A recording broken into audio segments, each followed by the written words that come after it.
Your skin protects your body, but that's not all. Your daughter's face is a source of her beauty that she presents to the world. What your daughter eats and how she feels affect how her skin looks. Today, I will share with you 3 things that will help to keep your daughter's skin more beautiful, healthy, and wrinkle-free. Firstly, watch her diet.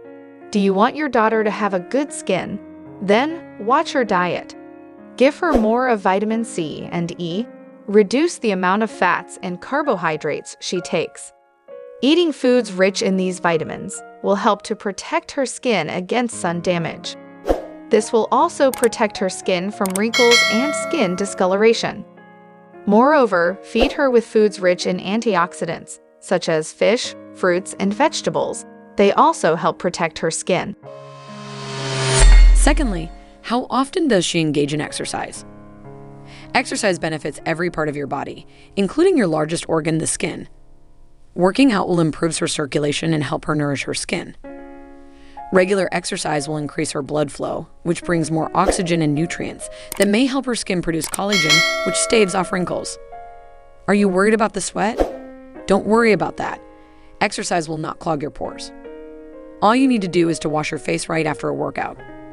Don't use tight headbands, which can trap sweat and irritate skin. Lastly, don't scrub her face with soap. All you need to do is to rub it on your palm and rub it on her face. In summary, the 3 skincare routines that will help your daughter's looks more beautiful are: Number 1. Good diet that is rich in vitamin C and vitamin E. Number 2. Regular exercise as it increases blood flow to supply more oxygen and nutrients to her skin. Number 3. Don't scrub soap directly on her skin. What other tips do you know that can help your daughter's skin looks more beautiful? Please share with us in the comment section below. Thanks for watching. If you find this video helpful, please like it and share it with others. Feel free to subscribe to this channel for more inspirational and motivational videos.